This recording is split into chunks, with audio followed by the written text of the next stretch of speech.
Room 237 is a Jumperscape audio production.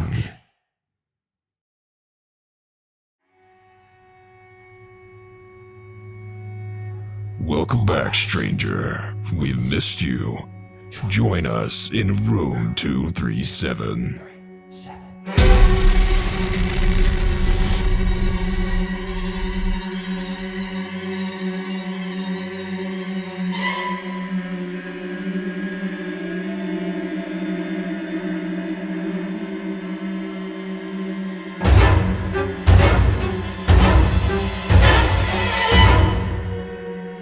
Woe to you, O earth and sea, for the devil sends the beast with wrath.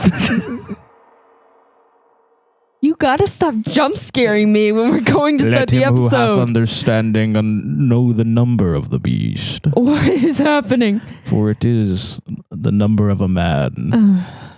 His number is 666. Hi guys, and welcome to Room 237.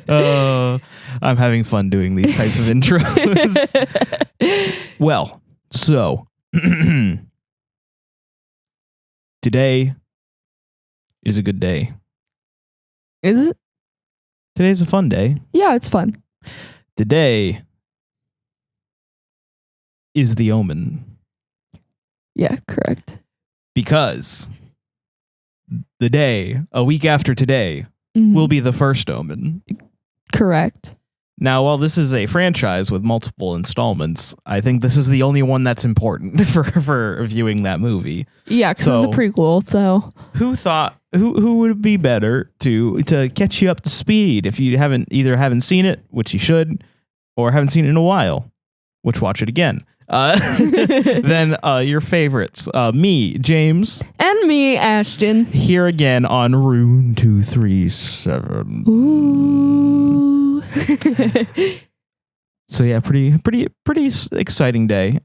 Pretty fun day. Not a very fun movie. I mean, there's some fun things about it, but it's pretty bleak. Yeah, that's for sure. But hey, that's what horror can be. It can be bleak. Yeah. I mean, most of the time it's bleak, but Yeah, so this movie came out in 1976 and was directed by Richard Donner. I'm upset about the date it came out because I was hoping it was like 71 or something, and so they keep talking about 5 years in the past, so I'm like, was it 66? ooh, but no. It wasn't. It wasn't. It was just a random year. So But we open up pretty bluntly in this movie. Well, first is a little title sequence with the baller soundtrack of this movie going on, but like the actual movie opens up with just the child is dead. The child is dead. yeah, my note here is I guess the child is dead. Yeah, the child's dead. But we know whose child. It is a man by the name of Thorne. Robert Thorne. Yep, played by Gregory Peck. Um, Not sure if he's of the Pecks or not, but his son is dead. yeah, his son is dead. And that's just a damn shame.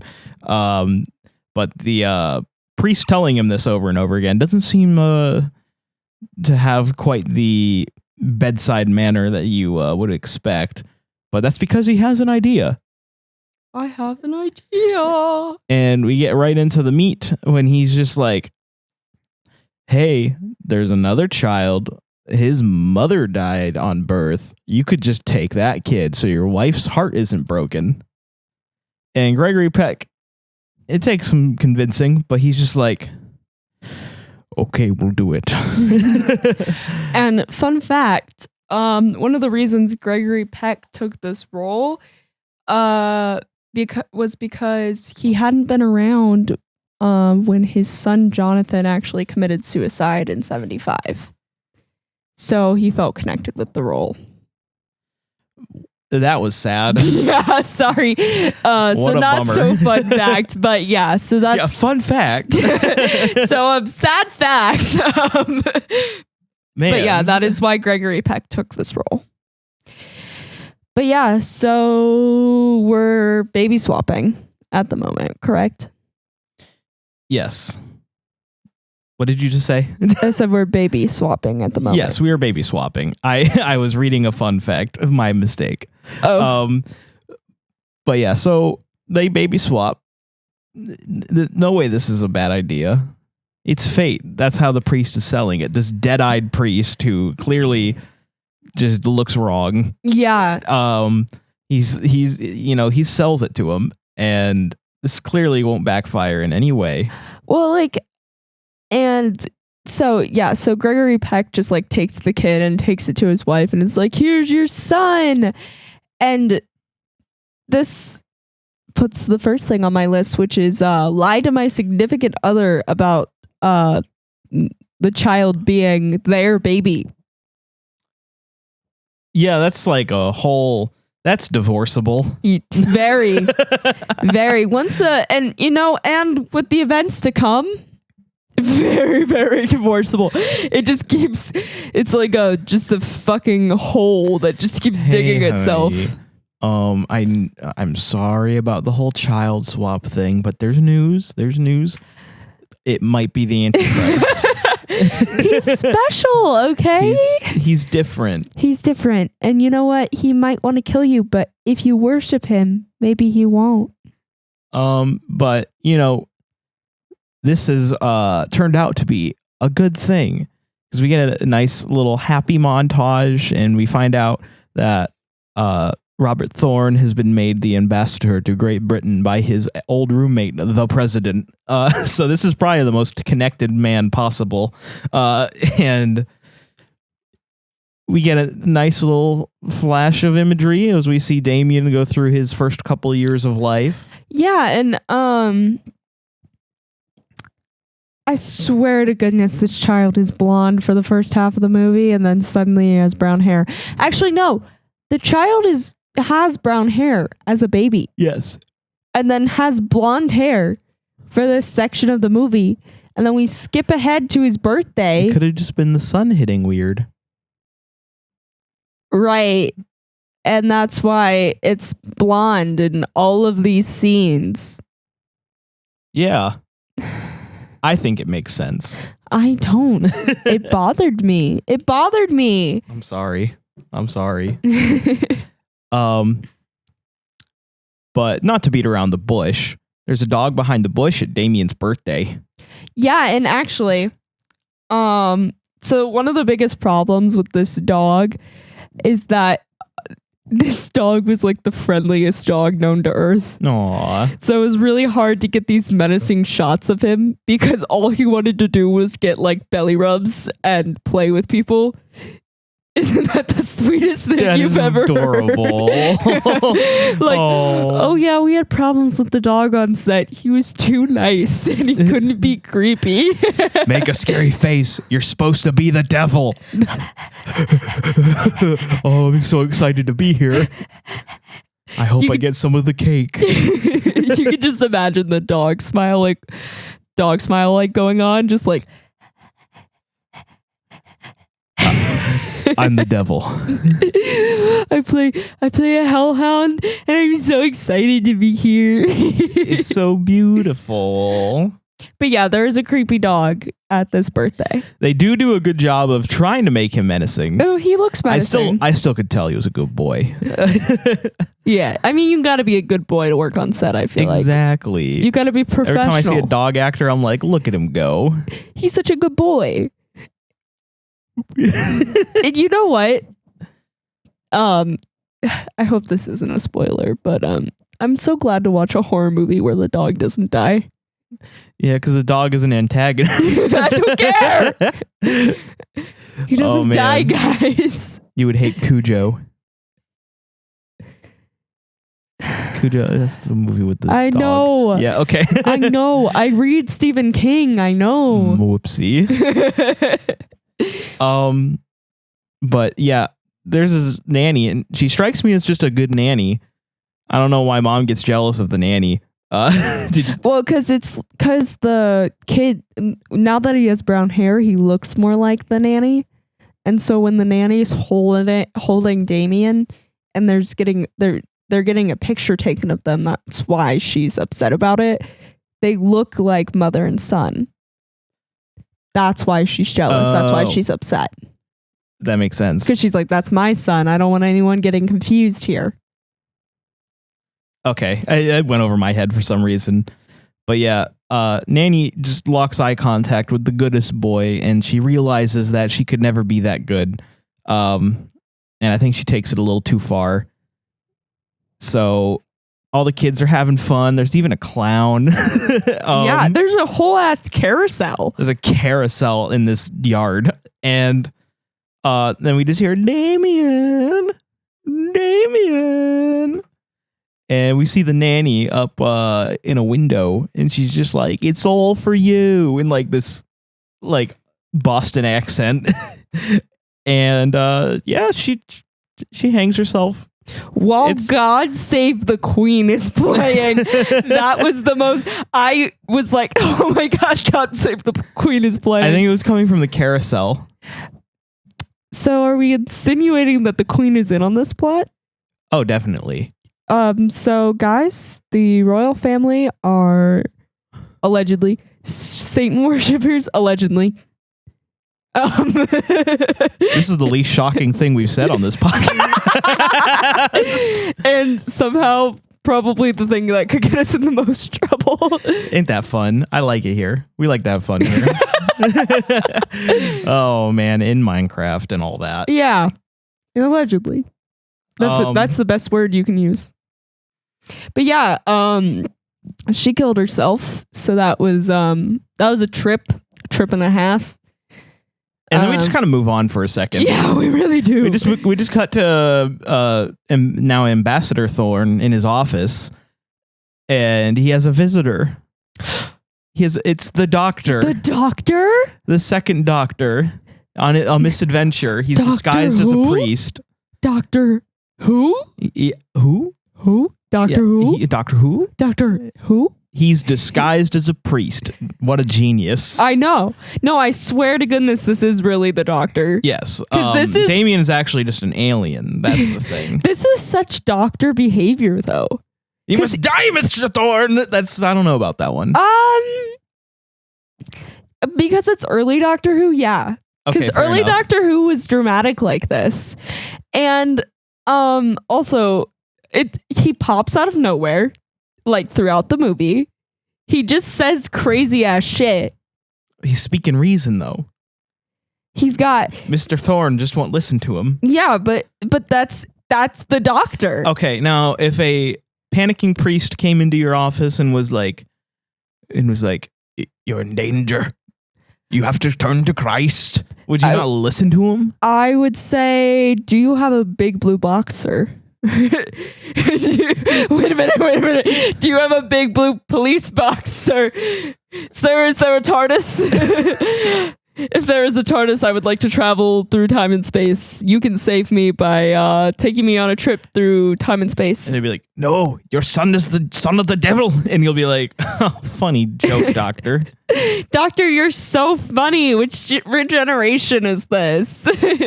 But yeah. I forgot to mention we met a little paparazzi kind of journalist man. Oh, yeah. In the hallway. I quite frankly thought he was John Lennon for a second. Let me look up who he actually is because I really recognize him. It's the 70s. He has that hair. Right. But he has a mad case of Mark Hamill hair going on. The first thing he says is like something about Jesus. And I was like, oh, that'd be really funny if like John Lennon was like saying something about Jesus. Because like that's like his thing is that he said the Beatles were more popular than Jesus, and then everyone like lost their goddamn minds. Hold on. I'm on the wrong IMDb page. I'm on the trivia page. Is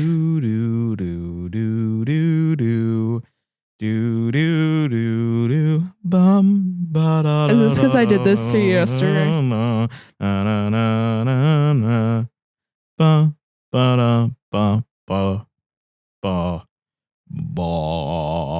Wait, I'm making sure this is him. They don't have a picture of him from the movie. They've got like, yeah, I think this is him. His name was Jennings, right? His name was Jennings. Yeah, it's David Warner. Like, I recognize. Look at him old. Oh, what's Don't he you in? recognize his face? I know him. What's he in? I don't. I'm looking it up right now. I know him. He's in Titanic, Star Trek 5, Tron, the original Tron. Not Legacy. God, not Legacy. I'm trying to see. He was in Doctor Who. Oh, who was he? The podcast series. Wait, no. He voices the Doctor in a couple like Doctor things. Maybe he's in Torchwood. No, he's a voice in Torchwood. The Fourth Doctor podcast series, Torchwood, Doctor Who, the War Doctor podcast. I recognize him from something though. I'm wondering if it's Star Trek, maybe. Maybe that's why I recognized him. Probably. We're going down a rabbit hole here. Sorry, wait. No, I'm trying to see the early adventures. He is all up in Doctor Who. This is just confirming my theory. He's the companion. Oh, it makes sense. He's the companion. Jesus. No, this is insane, guys. But yeah, so he's a journalist guy. Yeah. And he was at the party taking pictures, and he was also in the hallway at Thorne's office before the second Doctor arrived, and Mr. Thorne accidentally broke his camera. And he was like really nice about it. He's like, send me the bill. And he's like, how about you just owe me one? That'll come back later. But he decides to start taking pictures of Mr. Doctor, the priest. Yeah. And what's this? They have a line in it. A line. It's always in the same place. It's diagonal. Diagonal through his shoulder. Yeah. I wonder what it could be. Maybe a sign? Maybe a premonition? Maybe an omen? Oh. The movie title makes sense now. Oh, he was in Mary Poppins Returns? I haven't seen that movie. Oh, never mind then. I'm trying to. He was in an episode of Doctor Who. I'm trying to look him up to see. I will keep going through the plot. Keep going. Sorry, I'm stuck on this random thing. But then we meet the new nanny, the new nanny sent by the agency, and she's a walking red flag. And at first, you get the vibe that Mr. Thorne and his wife, whose name I'm forgetting, understand that this is weird, but they just buy the whole, oh, the agency sent me after, your last nanny hung herself and stuff. Yeah. Go ahead. Sorry, I now know where I recognize him from. He's from that episode of Doctor Who that's like, what's that 80s movie about the Soviet Union submarine? Oh, with Red October. Yeah, that Red October kind of like Doctor Who episode. With the Martian? Yeah. Please load up the picture. You recognize him now? Oh, yeah, the janitor. Yeah. Yeah. Sorry. I don't think I recognized him from that, but yes, I remember him. I like kind of, I'm thinking it's probably, if he was in Star Trek, it's probably Star Trek that I recognized him from.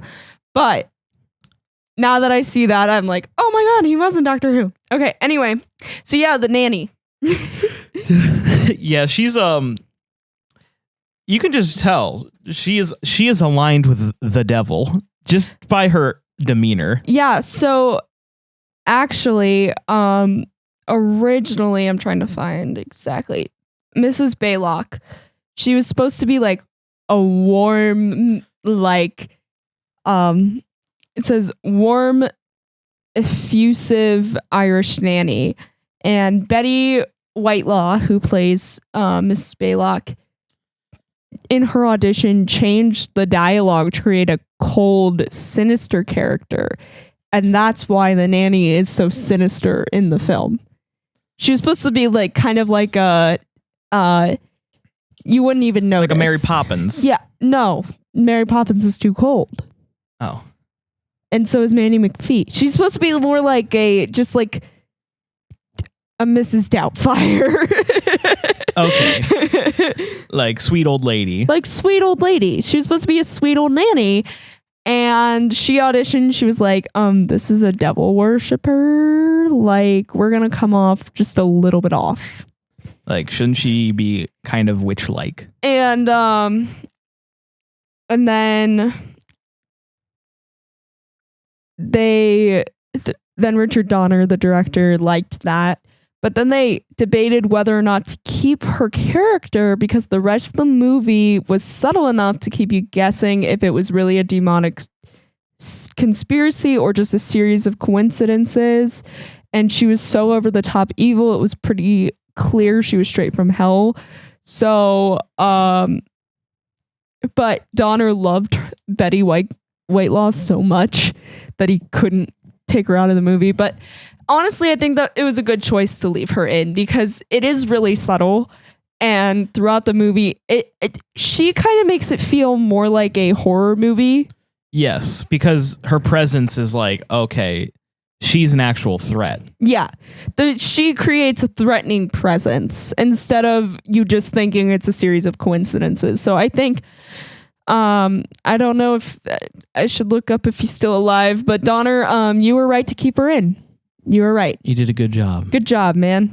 And this won a Grammy, or not a Grammy, an Oscar. So I mean, it could have. The music was really good. The music's bopping. But basically, she kind of starts out by just basically tearing down boundaries, stepping over boundaries. Oh yeah. And the first one is brings a dog into the house. Well, no. First, she comes in and just announces herself as the new nanny. They realize that neither of them hired her. She goes up and she's like, I'm going to go see your child alone.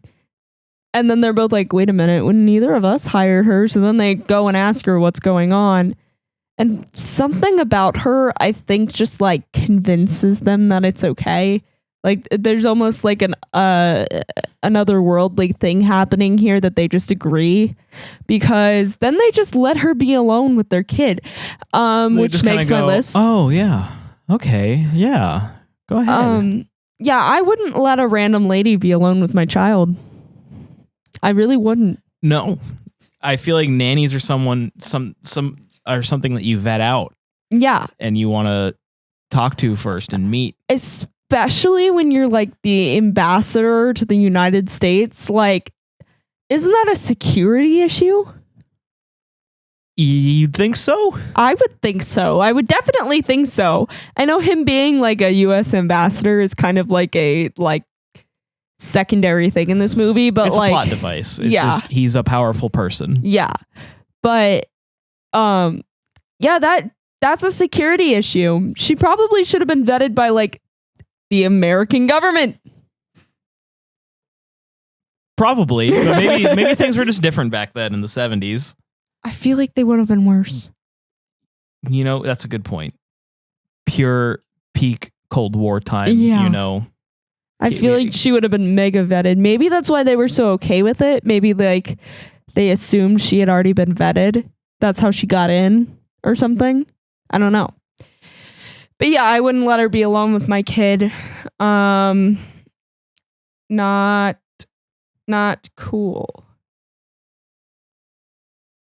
Wait a second, I just realized. What? So when Doctor Who left, he said he goes the mother, she was a Jack.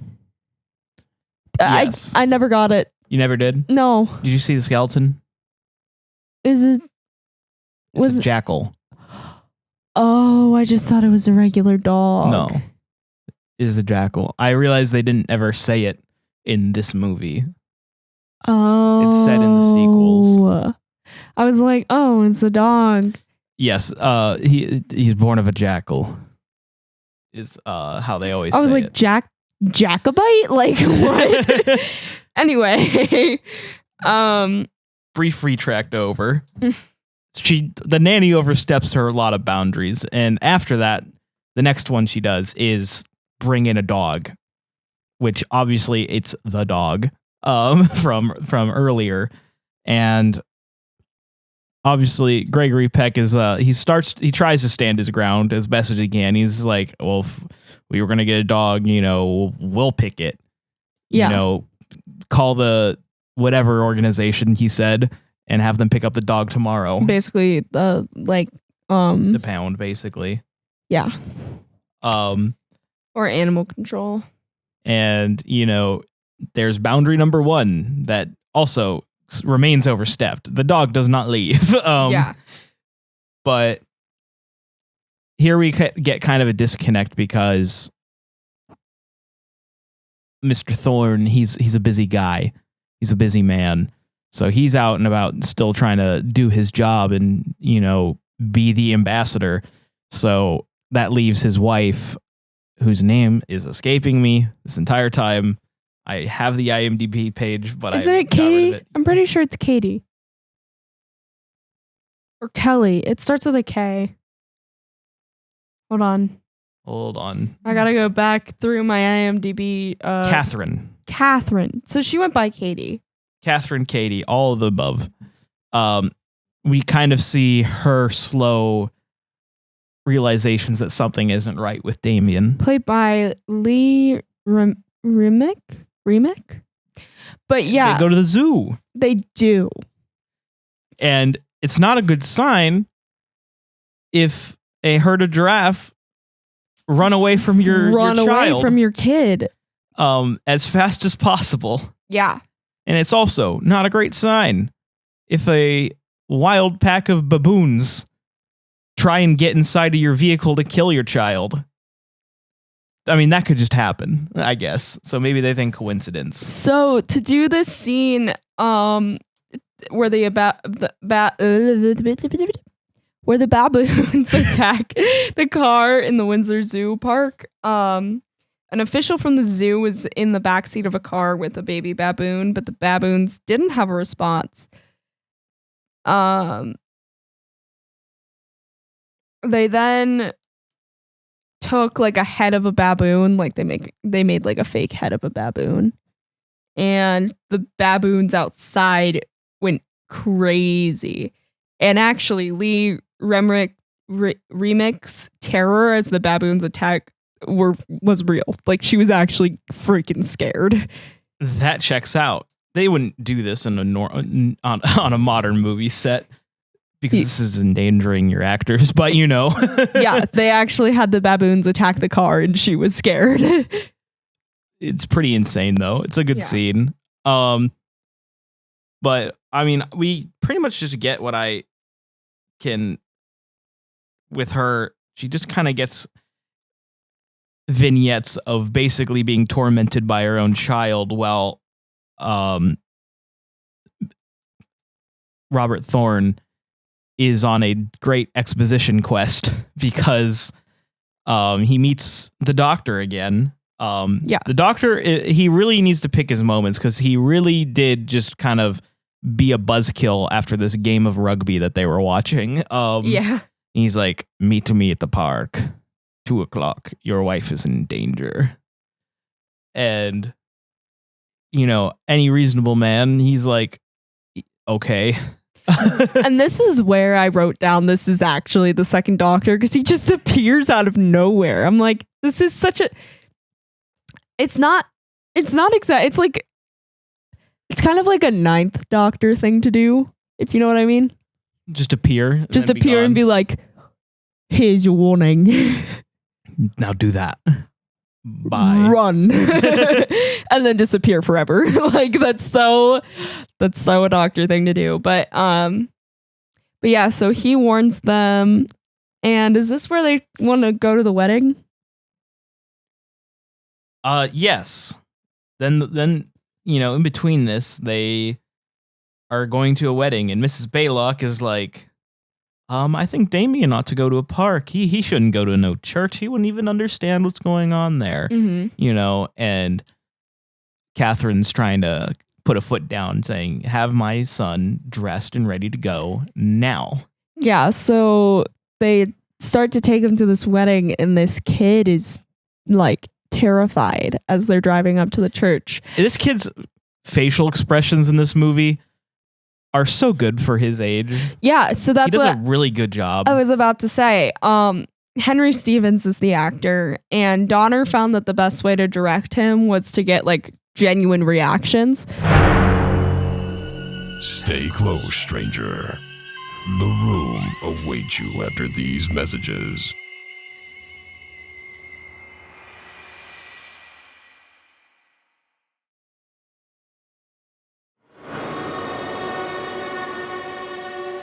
So this church scene, as an example, he got his like kind of peeved facial expression by shouting at him off camera. What are you looking at, you little bugger? I'll clobber you. Sorry, I had to add the accent. It wouldn't have been right to say it. I'll clobber you. I don't even know if that's the right accent, but You have to say a sentence like that. You cannot say in an American accent. You can't say bugger. Like, I hated that. Bugger. Thank you. Bugger. Okay. All is right in the world. I mean, it worked to perfection because this kid's stink eye is so... I'd be scared. Yeah. If a kid looked at me that way. Yeah, and so then when they go to get out of the car, the kid just starts... he crawls on his mom and starts like pulling at her hair and like hitting her face. And the way that the other wedding guests who opened the door for him just kind of close it. It's so real. It's so real because think about it. If you're, oh, my friend's coming with their kid and, you open the door to like help them out. And then all of a sudden their kid is having a temper tantrum and you're like, oh crap. They need some alone time. You just kind of like try to subtly shut the door so that they don't notice that you were watching this whole time. Like, it's so real. It's so real. But they just drive off. They do not end up going to this wedding. Which is, fair enough after something like that. Yeah. But hey, might as well go meet that priest now. Yeah, because after that incident and, Katie is like continually being scared by their kid. She asks to see a psychiatrist. Yeah. Basically saying, I can't tell you what I'm thinking because you'd put me away. Yeah. That's a pretty telltale sign. It's pretty bad. Yeah. But he decides, okay, I'll hear this guy out. He said my wife's in danger. She seems in danger. Let's see what he has to say. And the doctor does not do a good job of not sounding insane. Yeah. Because he immediately just says a poem. And the poem is very important to the story, so I'll just read it. Okay.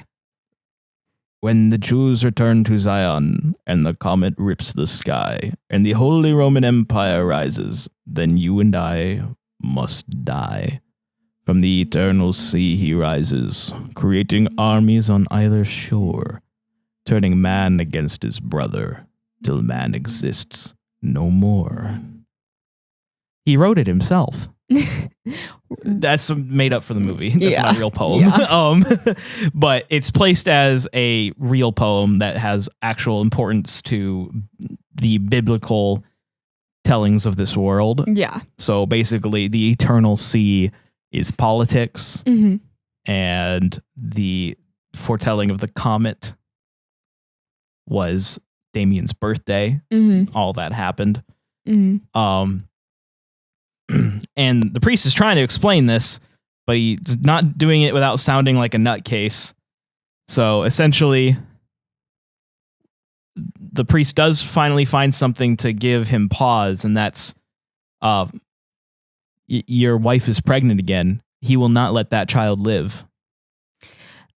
And I gotta say, the doctor doesn't make much sense most of the time. Sometimes he goes dingle bongle, dingle dangle, lippity too, lippy tappy too. I'm just saying. So yeah, the doctor, he's just being quirky here. He's just trying to, It's his regular self, man. But it kind of angers Mr. Ambassador Man. So he kind of just storms off, but he's thinking about it. He's like, he doesn't know my wife's pregnant. That's not true. Mm-hmm. But unfortunately, he won't be able to ask him anytime soon if he was dead ass. Yeah. Because we get probably the most iconic, second most iconic scene of the movie. Mm-hmm.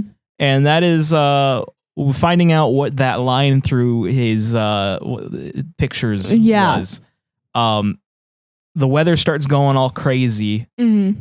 And it's definitely a vibe. I like all the leaves flying around. Yeah. I'm like, I kind of want to be there. The doctor definitely knows something's wrong, though, so he starts running to this.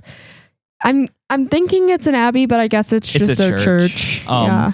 We were calling it an abbey, and then later, like, he had to be close to his church, and it was the same building, and I'm like, oh, it was a church. I just assumed, you know what I mean?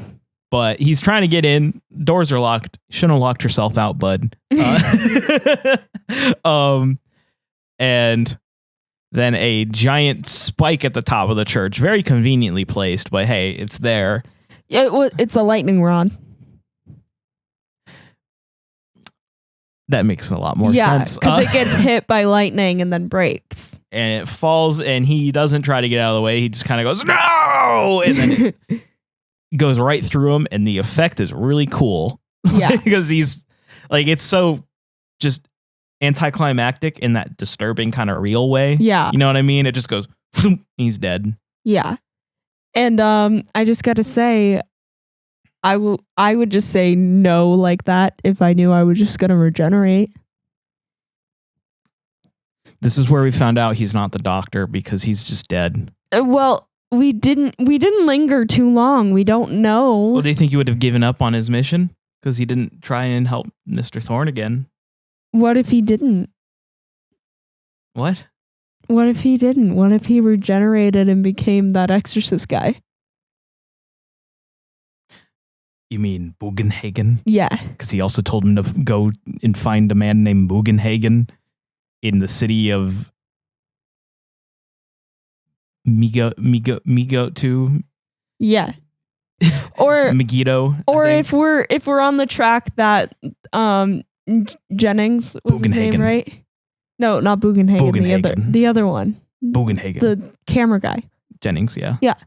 If we're on the line that Jennings was his companion, then he regenerated and then was like, oh, they're not going to recognize me anymore. So let's let the companion do the rest of this journey. Very like, you know, finale episode type thing. Yeah. But, you know, a big oof comes up when, surprise, she is pregnant and she wants an abortion. Yeah. So this freaks him out because he's like, I can't let you, you know, he's like, oh, I can't agree to it. Not for like the reason you'd think like of, you know, he just doesn't want to do that. He's like, then it'll be correct. Yeah. The prophecy will be true. Like, he doesn't want the premonition to be right. So he's basically denying this and saying, you know, this can't happen. Her psychiatrist is like, even saying like, oh, she's convinced the child's evil. I think another child would be a disaster. You have to say yes to it. And he's like, I will not. It was prophesized, and then walks out looking kind of crazy. Yeah. This made my list. Tell a psychiatrist that No, just let your wife get a fucking abortion. Like I don't know what to tell you, my dude. Okay, but the priest said your child is evil. Your wife is pregnant. That priest had no way to know that your wife is pregnant. Yeah. Says that, and then says it will be ensured that child never was born. And then immediately after, hey, I'm pregnant and I want an abortion. You wouldn't immediately be kind of freaking out? I mean, I would be freaking out, but then I would be like, okay, so in my own hands, because what he says is that Damien will make sure that the child isn't born. So I would more be like, all right, I want to keep my wife safe so she doesn't get hurt. Let's get a medical safe abortion so no one gets thrown down any stairs or has any hangers stuck up places or, you know, thrown off a balcony or something. Because that's exactly what happens.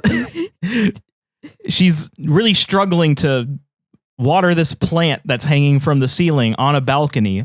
And Damien, the little rascal, is going around in circles on his bike. And Miss Baylock's like, all right, out you go, opens the door, and he hits the bench that she was standing on, and she falls, and also a fishbowl symbolically falls, which I think represents the baby in the womb. Yeah. Look at my deep analysis. Wow. Because boom, baby gone. Yeah. This is actually a fun fact. So when the fishbowl falls to the ground, they painted just like sardines orange for the dead fish on the ground because Donner refused to kill goldfish for the sake of making a movie. What a guy. What a guy. I know directors who would kill 1,000 goldfish. Well, especially because if you think about it, like certain breeds of goldfish, they only live for like 2 days at most. So the fact that he was just like, no, I won't kill any goldfish. You know what, sir? Thank you for being such a pacifist. Just put a sardine straight from the can, paint it gold. It worked. It looked fine. It looked fine. I didn't notice. I didn't either until I read the fun fact. But yeah, now she's in the hospital. Not good.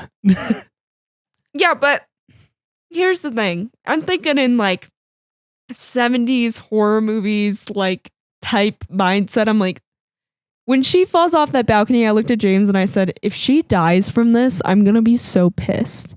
She didn't. She didn't. And I'm really proud of that for this movie because, like, here's the thing. That is not a far enough fall to die. She gets a concussion, some internal bleeding, and the internal bleeding is a little bit far, but and a broken arm. And that the concussion and the broken arm totally checks out. And if the internal bleeding is just like it's just like words to say instead of miscarriage, that checks out even more. They were probably, honestly, that doctor was probably hoping he didn't know, or neither of them knew. Yeah. So he could just kind of sweep it like, right. So he doesn't have to say, just say you it. Lost the child, by the way. Yeah. He has to ask. He's like, she was pregnant. What about it? And he probably the coldest way to do it. He just goes, no, she isn't. It's like, damn, dude. Wow. Quite the bedside manner you have. Yeah, I know sure. that he's not the one on the bed, but it still applies. Yeah.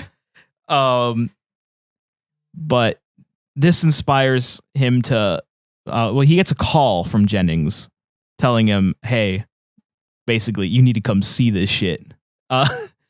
And that definitely is what inspires the third act of this movie, which is basically a twisted buddy comedy. Yeah. Because Jennings and Robert Thorne basically go through all the pictures of the victims, and they basically do a little bit of exposition to each other to fill in the gaps. And upon going to the late priest's house, they see it's covered in Bible pages and crosses and news clippings of Dr. Thorne and a stalker book of where Dr. Thorne has been. Why am I calling him Dr. Thorne? Where Mr. Thorne has been going. And, they start thinking, we should probably get to the bottom of this. So they go to Italy. Yeah. Together. Yeah, because that's where he was. Yes, that's where Damien was born. Yeah. So conveniently, the hospital burned down by the whole hospital. I mean, just the maternity and just the maternity ward. Just the maternity and the records. And the records. The records and the maternity ward burned down. Yeah. Right after Damien was born. How convenient. Very interesting. But they find out that creepy priest from the beginning, he's alive. He made it. He's at a monastery, just being mute and stuff. So they go to find him, and he's got a serious case of Phantom of the Opera going on with his face. Yeah. But Mr. Thorne doesn't know what mute means, so he just starts screaming at him like, "Tell me who the mother is. Where is she?" Like, And I forget what the name of the place was, but it was he spelled out a cemetery, the name of a cemetery north of Rome. Yeah. That is very, very, very, very, very old, basically ruins. Yeah. So their fetch quest takes them there next. And this is where we finally see the mother. Yeah. Because there's two graves. There's one for the mother and the one for the mother's supposed child, which is actually Thorne's kid. Thorne's real kid. Yeah. They open up the grave of the mother, and in is the skeletal remains of what, since they don't tell you, everyone would just be like, oh, that's a dog. Yeah. But it's a jackal. Yeah. Big difference, okay? And then he's suddenly has some hope, thinking like, oh, they buried an animal here. It's a fake body, right. like just let's check my the child's grave, because if it's an animal, that means my son could still be out there. Right. And it's a baby skeleton. It's a baby skeleton with a giant gaping hole in the skull. So these priests at this Catholic hospital, essentially, they murdered immediately a child. murdered this baby when it was born. Yeah. With the sole aim to replace it with the Antichrist. And everyone involved has that 666 marking as well. Yeah. Because it was found in the autopsy for the doctor. Yeah, the autopsy for the doctor, who definitely just regenerated. Yeah, he did. But he, it's all coming together now. Mm-hmm. And he has kind of a switch up here. It's really weird. They get surrounded by a pack of dogs, a pack of Rottweilers. Italy's got a lot of those. Yeah. I think they're hellhounds. I think that's what they're supposed to represent. They're essentially hellhounds. I still think the one with Damien is kind of like a familiar of the devil. Yeah. Like but watching him directly. But I think the group of them, I think it's hellhounds. Yeah. And they get away, not completely scot-free. We get a really nice, fun arm impaled through fence pole for poor Mr. Thorne. Yeah. And what we forgot to mention earlier when they were doing their investigating is the reason that Jennings is so involved in this is because he saw another mark a lot like the doctor's on a photo of him. So he knows he has borrowed time. So all he can really do is try and solve this. Yeah. He wants to live. Yeah. So they're both struggling to get away from these dogs. They're both trying to climb over the fence, and this whole time I'm going, don't climb over that fence. You're gonna get impaled in the fence. Don't climb over the fence. She took the line through his neck as an impalement, but I'm sitting here like, oh, it's not an impalement. I assumed, okay. But they get away, and they're driving away, and Robert Thorne, he's like, I don't want Damien to live. And I'm like, okay, so he's full on board with killing the child now, right? Right. Yeah. Totally. Yes, that's what they're going to do. They decide to go find Bugenhagen. Yeah. And Bugenhagen is just this exorcist guy. Well, before they get to there, they stay in a place for the night, and we see his wife, Katie, back at the hospital. That's right. And he's trying to get her out of there. He wants to get her away from Damien. And so he calls her. He says, Tom's going to pick you up. Just get ready. She's like, I can barely move. And he's like, just get ready. You need to get out of there. We got a place set up for you in Rome. Just join me here. It's all going to be okay. So she gets up and starts to get ready. And as she's pulling like this robe over her head, she kind of sees the nanny in the back. And the nanny runs at her, pushes her out of the hospital window, right down into the roof of an ambulance that she crashes all the way through, and the ambulance doors open, and we just see her dead. Yep, that fall killed her. Yeah. And you know what? That one's fair. But it's when Robert Thorne learns of this that he gets even more determined. He's like, that's when he's in the car and he's like, Damien cannot be allowed to live, you know, and they go to find Bugenhagen. Yeah, Bugenhagen. Bugenhagen. Bugenhagen. Bugenhagen. Bugenhagen. Bugenhagen. Bugenhagen. Bugenhagen. Bugenhagen. Bugenhagen. Yeah, he's in Jerusalem at Megiddo, which is apparently taken from the term Armageddon, and it is the founding city of Christianity. I don't think any of this is actually real or true. I think it's made up for the movie. I don't know for sure. I have no idea. But they find just this single man. He's Bugenhagen. He's an exorcist, but he's excavating this forgotten city. Right, because it's called Armageddon, and it's apparently the birthplace of Christianity. So where else should an exorcist be? That's a good idea. Good point. But yeah, he's just kind of like the Master Yoda of this whole thing. Yeah. He's just like, here are the daggers. You stab him with this one first. This kills his physical form. Then you stab him repeatedly with the rest. This will destroy his spirit. Yeah. And you have to do it in a line like this. Stay close, stranger. The room awaits you after these messages.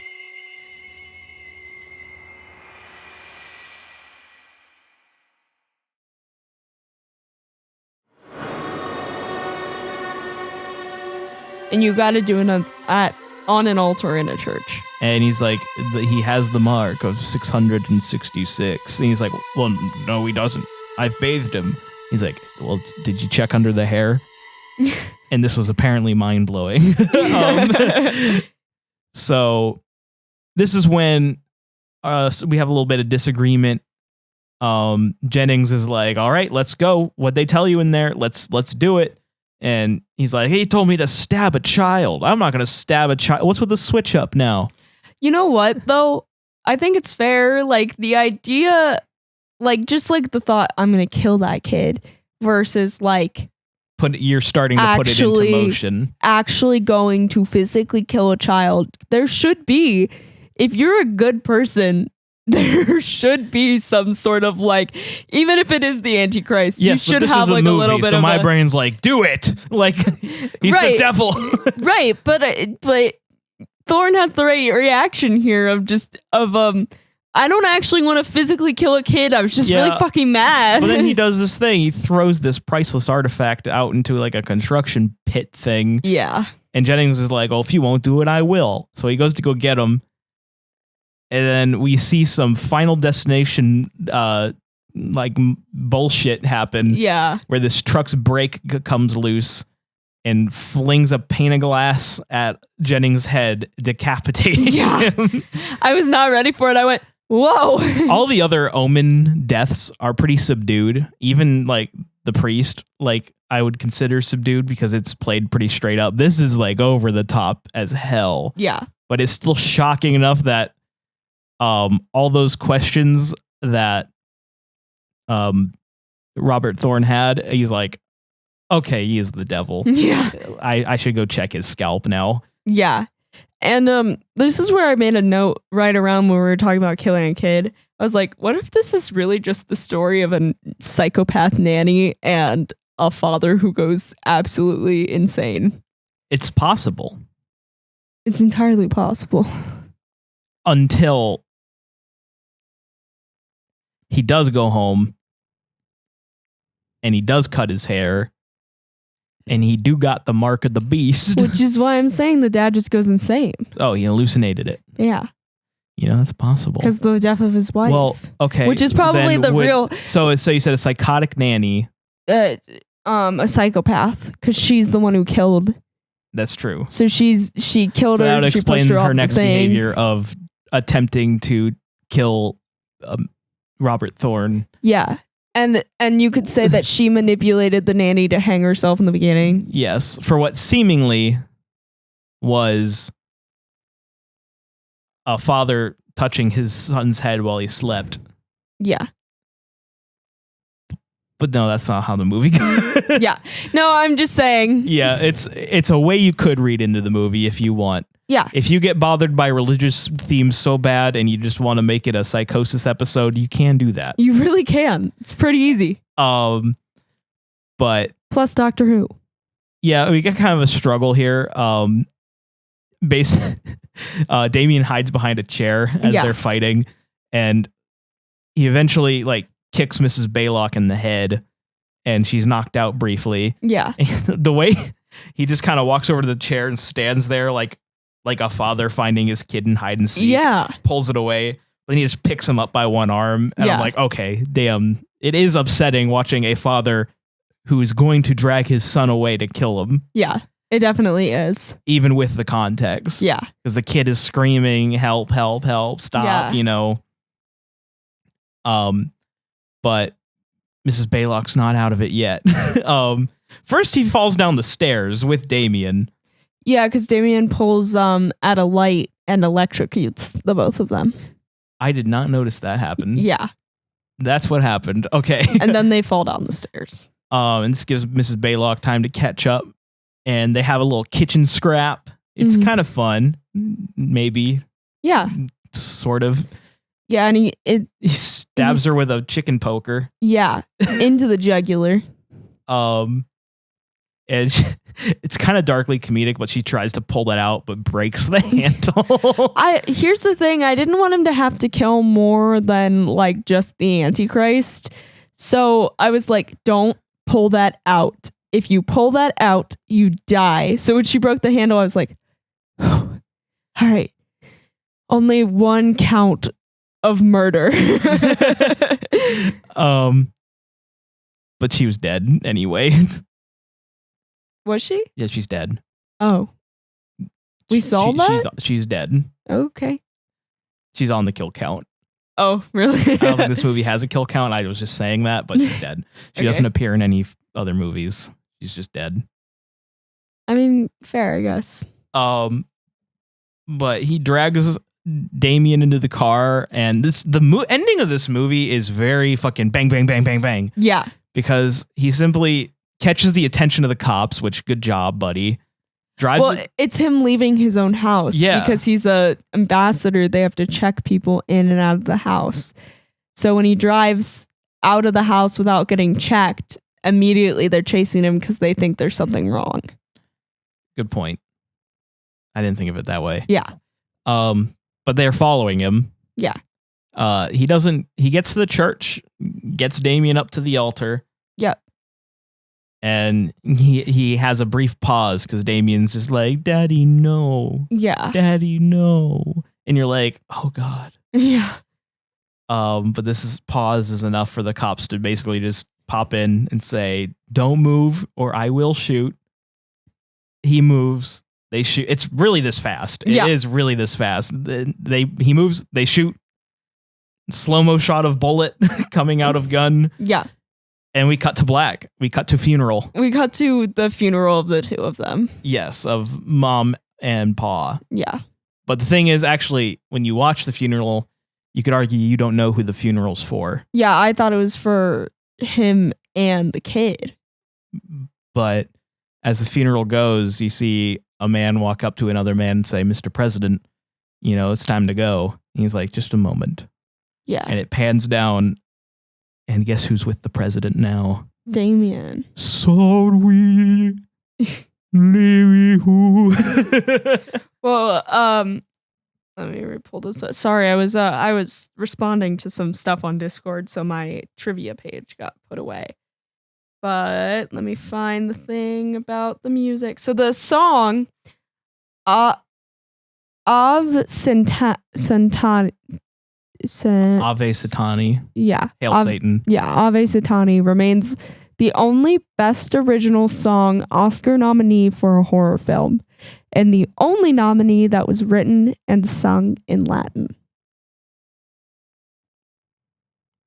That's spooky. Isn't that crazy? That is pretty nutty. I like that. Yeah. So yeah, that was the Omen. That was the Omen. It ends pretty abruptly. That was it. That was it. But this is one of those movies that I was actually shown at a pretty young age by my dad. So like it does have like a special place in my heart because it was just one of the like first scary movies I had consumed. It still has a really good atmosphere, really good world building because obviously it takes liberties with the whole Book of Revelations thing they're doing. Yeah, it does end with a quote from Revelations, and let me just say this.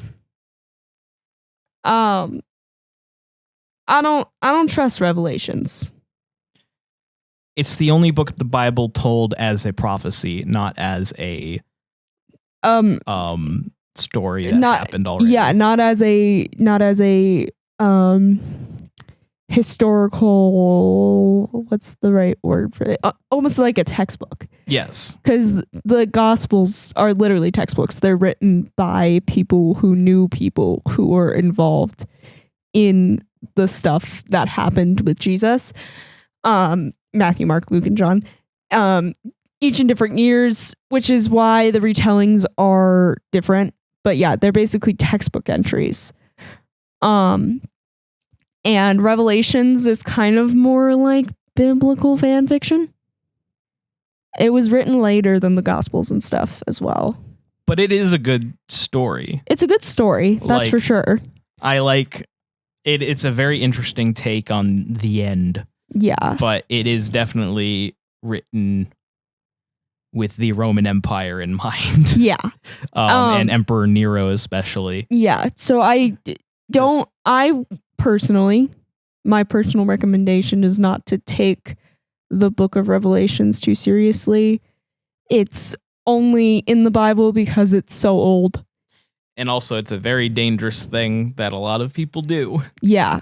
And it can lead you to living your life thinking this is the end of times. And while I might agree, it's best to not think that all the time. It's best to not listen to anybody who's telling you the world's going to end because most of the time they're wrong. Exactly. Almost every time. Literally every time. They've been telling people since like the 70s that the world was going to end. Well, if you want to be technical, they've been telling people that since the Book of Revelations was written. Okay, I mean like in a global warming kind of sense, the ozone layer kind of sense. People thought that this was going to happen soon when the Book of Revelations was like written. Yeah, but they've been telling people the world is going to end for years. So don't listen. Live your life each day like life is never ending. And Hell you know, that's my message for the day, I guess. Alrighty. Well, how many 6s out of 10 would you give The Omen? Well, as you know, I really love The Exorcist. Yes. And this has the same kind of vibe. It's a story that is very inspired by The Exorcist. Yes, obviously. It's a drama with like the horror happening kind of underneath. And then it all comes to a like gaping, like a giant big explosion at the end. That's the same thing happens with The Exorcist, where it's a drama where the horror's kind of like just underneath and happening. And then all of a sudden it's all horror at the end. And I would say they have similar structures in terms of the ending too. Yeah. Because both movies, the main plot ends super abruptly. Yeah. And then there's a little epilogue essentially. Yeah. The Exorcist has a happy epilogue, happier. Yeah. You could argue if it's even that happy. It's not really that happy. This has a much darker epilogue. Yeah. But both of them end with someone dying. Mm-hmm. And then it's just, we'll cut to the next thing. Yeah. And I'm going to be honest. So when the priest was about to come into the office, when Doctor Who was about to come into the office, James says, "Oh, this is going to be a familiar face." And I was fully expecting the priest from The Exorcist. Sorry. I like to think that this was actually almost better. It kind of was. Actually, if it was Father Karras, that'd be really cool. Right? I was thinking it'd be Father Karras and it'd be like a crossover event. No, we weren't quite at that point yet. I swear, if the first Omen ends and like it's just like there's a new kid on the block in the demonology world. What's his name? Karras. And then just boom, boom, boom, boom. That'd be fantastic. I'd be so mad. I hate that. That'd be the coolest fucking crossover ever. We need to end the marvelization of the horror genre. That is the real Freddy versus Jason. God. How many? That is you my didn't give it a score. Freddy versus Jason. Give it a 6 out of how many 6s out of 10? I'm gonna give it an 8.5 6s out of 10. Nice. I am gonna also give it an 8.5 6s out of 10. All right. We agree. Isn't that crazy? It's wild. Well, normally we go in and we do the Q&A, but we're actually not going to do that because these episodes are being recorded out of order. Yeah. And I don't want people to think that I skipped their questions. So please, once again, if you'd like to chat with us, you okay? Potassium! Sorry, you just pulled up the Patreon page. We'll read it in a second. Okay. If you'd like to chat with us and other wonderful people like Potassium, he's such a guy. What a man. Banana guy. What a cool dude. Love him. If you can head over to discord.gg/Jumperscape. Yeah, that's how you'll get your Q&A questions in. We're not doing it this week, but we will be doing it again soon in about 2 weeks from when you listen to this. Mm-hmm. But if you'd also like to support us, you can go to patreon.com/Jumperscape. And you can join such notable people such as Jacob Adam, Room 237, Best Horror Podcast, Pog Omega otherwise known as Potassium. I love you, Potassium. The Library Cult of Lactation, member 69, aka Lactating Snake Nipple. Dark Salad 42, Scion Esports, shout out Scion Esports. Dick Hammerbush, pause for Connor. Halo the Guy, Hounds of Meath, it's default 456, Lactating Spartan 1337, Lactating Gator, Mr. Shifter, James Zealot, Cool Blaze, Kyle Hooley, Mo Maggot Yallin, Spartan Habuko G156, Vic Slipstream, I think it's VC, but I said Vic, and I'm going to keep doing that. Vermin, Addy, Connor Clark, Dylan, Lactating Milk MT, Maslenberg 664, Perplexed Panic, Preacher, The Lactation of Mercy, Brennan Pfeiffer, Sky Cairo, Donald Atwood, Eliza, JX O'Malley, Keith G077, Oddball here, Tyru88, Aussie ODST, Austin's Ungoy Wife, Connor in your house, Connor, I'm in your house, Damien Groth, Damien Tom Melty. We have 2 Damiens. This is your movie, guys. Oh my gosh. Dr. Lactator, Drew Ledbetter, Hayden Hamilton, Lactating Snake Nipples, Pity 104, Prophet of Tom Cruise, The Goob, Tyler Neal, Wraith, Extretian, Zengi, yeah. I get better at it every week. I have to read that. So thank you for your patronage. Garrus Vicarian, It's Carrie, James Reed Potassium's name. I did. Okay. It was very nice. Thank you. Oh, wait, it's you again, Potassium. Why are you referring to yourself in the third person? I know that's you. Is this Potassium He's part Kyle. 2? And then Keegan. Wait, he's a double Patreon. And of course, Warm Applesauce, otherwise known as Ungoy Food Nipple. Yes. Thank you once again for joining us on Room 237, a Jumperscape audio production. Goodbye, stranger. Thank you for joining us this evening, stranger. If you enjoyed your time with us, please consider supporting us at patreon.com/Jumperscape or join the community at discord.gg/Jumperscape. We thank you for your listenership and hope you enjoyed.